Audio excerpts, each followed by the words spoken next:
Okay, once I've got my textures, again, pressing the Alt key and the scroll wheel lets you kind of zoom in at things.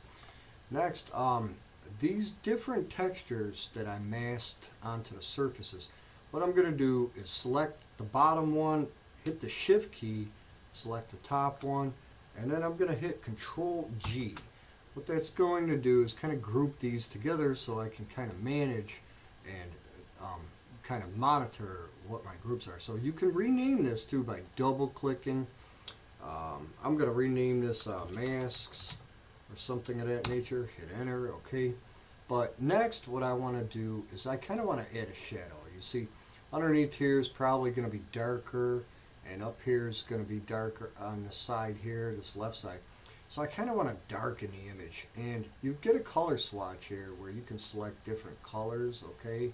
You can kind of go through all the true colors and see how it looks. Notice that it changes here and changes here too. Get used to using this menu bar up top too. So next, let me explain something else. When I imported this object, I dragged it and dropped it in. It's one object. So I can't really change any of these pixels. They're kind of stuck because it's all one object. So what you can do is I'm going to click on my white cubes layer, which is my SketchUp model. And there's two different things in here. You get rasterized layer. Now what rasterized layer is going to do is it's going to make it where I can edit each and every single pixel on here, okay? But there's an opposite to that. When I rasterize an image, now I can do things like, let me hit paintbrush. Now I can kind of paint on here. Well, I don't really want to do that, but now I can kind of modify some of the pixels. But there's an opposite to that. Let's say I want to make it back into an object, an imported object. I can right click again and convert to Smart Object. So that lets me do things like frame it, you know, if I wanted to frame this thing a little bit better, things of that nature. That makes it an object again, okay? But for this purpose, like I said, I need to actually rasterize it. So I'm going to go back to rasterize, and I'm going to zoom in, and we're going to start using some of these tools over here. One of them is this dodge tool. This dodge tool kind of looks like, I don't know, I'm not sure, a circle with a handle. What the dodge tool does is it'll actually lighten up pixels, okay?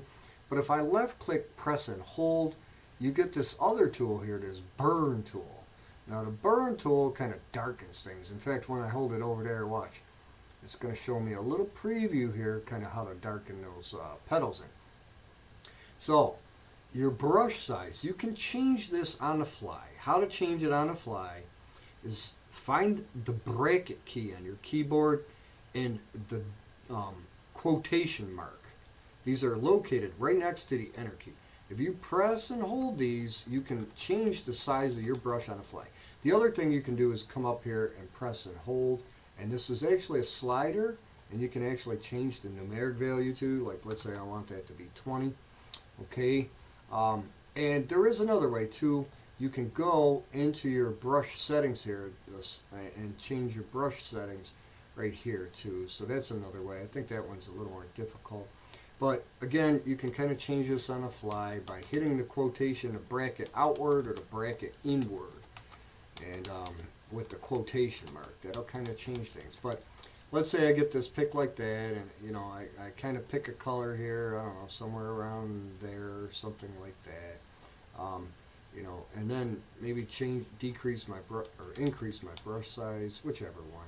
Now, when you start doing this, you're going to want to start and not stop. So I left click, press and drag. Let's say I want to make this a little bit smaller to kind of get through this tight corner. Well, you can kind of make it smaller and bigger, kind of like so, okay? So once you start, you're kind of stuck with what you got, but that's just a brief tutorial. In case you need to darken some of these sides in before you add a mask, that's pretty much how you do it.